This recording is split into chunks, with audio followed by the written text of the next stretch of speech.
This animation clearly shows a disproportionately large number of individuals being affected by gun violence in regions defined by ethnic minorities and poverty.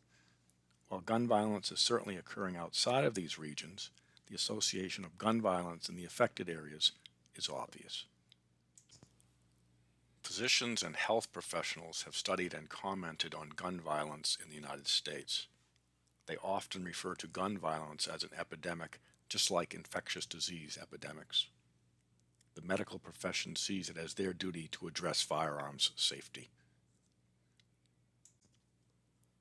Age-adjusted firearm mortality rates in the United States are comparable to third world countries such as Honduras, which the State Department has deemed as a country that is unsafe for U.S. travelers. Some have declared gun violence in the United States to be a public health crisis, often suggesting methods to combat this crisis. These methods include background checks and the types of guns that individuals can own.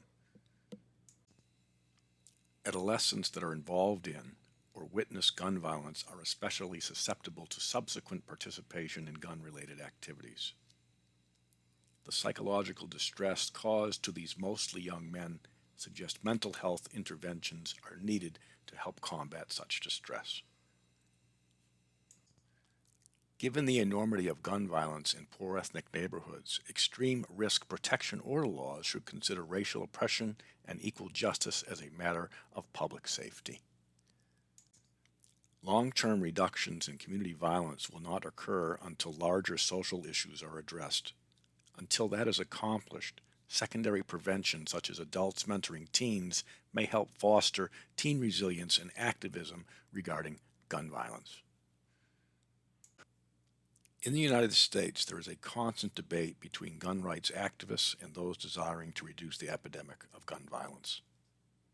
The Bipartisan Background Checks Act of 2019 has still not been brought to the U.S. Senate floor, despite the majority of U.S. citizens' support of such a law.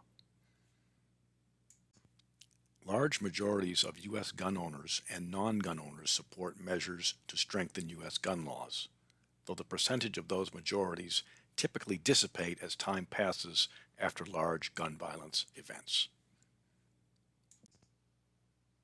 It is being reported that 2021 will be worse than 2020, which set a record for gun violence.